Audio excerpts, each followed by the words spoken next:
جزاکم الله. مفتي صاحب رضوان بھائی تپوس کړی دی چې تراویح 8 رکعاته دي که 20 رکعاته او دغسې دي وایي چې د غیر مقلدو پسې مونځ کول دا څنګه دي؟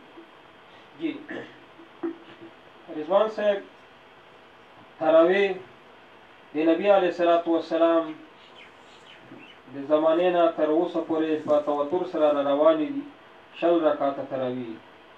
زیات روایتونه شته. اهل سنت والجماعت څلور مسلکونه دي.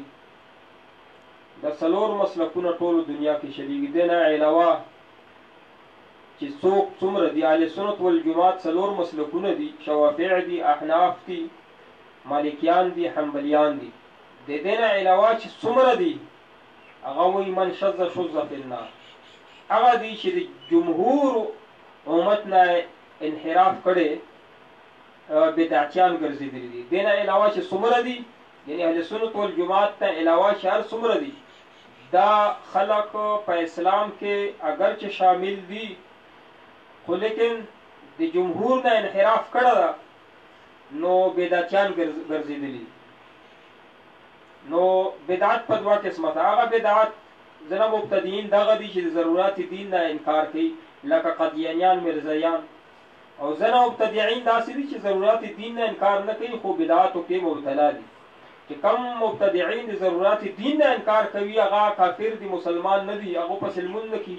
چې کم د ضرورات دین نه انکار نه کوي او مبتدعین دي، بدعتیان دي، هغه پسې لمونځ هم کیږي.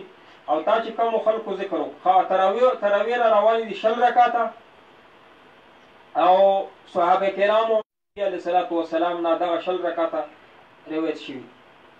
چې کم خلک 20 رکعاته تراویح نه مني نو هغه بیا په ټول رمضان کې په جمع سره تراویح مني.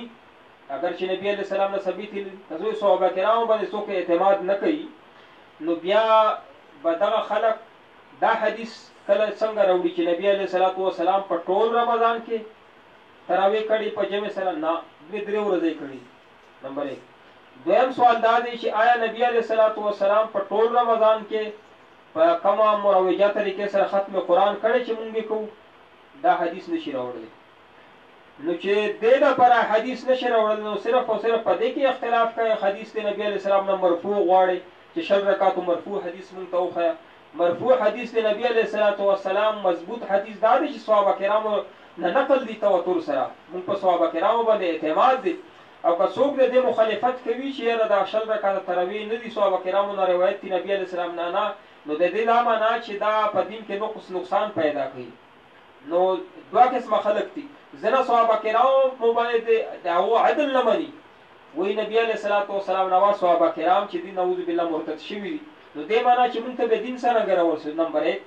او بعضې خلک وایي چې نبی علیه السلام نه بعض صحابه کرام مرتد شوي نه دي خو دوی مونږ ته دین ناقص را رسولی دی. مونږ ډېر پوه یو د غیر مقلدین چې کوم دي مونږ ډېر پوه یو او دوی چې مونږ له دین صحابه کرامو پوره نه دی رسولی. اوس مونږ ته پته ولګېده چې صحابه کرام پوه نه وو، مونږ پوه یو. نو 20 رکعاته تراویح 8 رکعاته تراویح هېڅ قسم حدیث نشته ده. 20 رکعاتو باندې حدیث شته، مرفوع هم شته، موقوف شته، متواتر هم شته. او په 8 رکعاتو باندې صرف د نفل حدیث شته نبی علیه الصلاة والسلام نه 8 رکعاته نفل چې رمضان او غیر رمضان کې به کول. تهجد المنځ قیام اللیل دی. قیام اللیل چې کوم دی تراویح هغه د نبی علیه الصلاة والسلام نه څوک 8 رکعاته نشي ښودلی. نو 8 رکعاته دا نشي ښودلی نبی علیه السلام نه پوره رمضان کې دا خلک کوي او نبی علیه السلام نه پوره رمضان کې جمعات نشي ښودلی، ختم قرآن نشي ښودلی.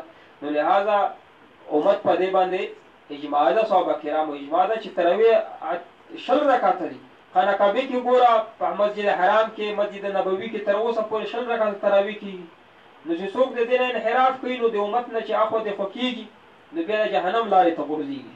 الله پاک قرآن کې فرمایي چې څوک د امت د لارې نه د جمهور د مسلمانانو د لارې نه بل طرف ته ځي نصلیه فی جهنم، زه به جهنم ته وغورځم. بل سوال دا دی چې داسې خلک چې هغه د اجماع نه انکار کوي او غیر مقلدین دي آیا دې پسې لمونځ کېږي؟ هغه نه زه دا سوال کوم چې څوک ښځه طلاقه په کور کې ساتي یا بل مسلمان ته وایي داسې امام پسې لمونځ کېږي؟ عبدالرحمن صاحب، مولانا صاحب داسې سړي پسې لمونځ کېږي چې هغه کور کې خپله ښځه طلاقه ساتي. مونږ وایي په 3 طلاقونو سره ښځه طلاقه شوه، نو څوک وایي چې طلاق اچولي 3 طلاق وایي دا طلاق نه دی، کور کې ښځه. یو بل مسلمان ته وایي دا 3 طلاقونه دي نه دي، ښځه طلاقه داسې کور کې ستا په حرامي طریقې. آیا دا پسې لمونځ کېږي؟ بل سوال دا دی چې څوک مني ته پاک وایي او کپړو باندې مني لګېدلي به ده پسې لمونځ کېږي؟ او څوک چې چا نه وینه روانه وي لمونځ نه کوي یا وینه پرې ولګي په کپړو باندې په بدن باندې او اودس نه کوي ده پسې لمونځ کېږي؟ او څوک چې خپې نه وینځي جرابو باندې مسه وکړي خپې ته پاتې شي 4 اندامونه وینځل فرض دي، دی پکې خپې نه وي ده پسې لمونځ کېږي؟ نو چا نه چې هوا خارجه شي بغیر اواز نه او بیا د لمونځ ته ودرېږي لمونځ پسې کېږي؟ نو جواب به خود رضوان صاحب ته میلاو شي.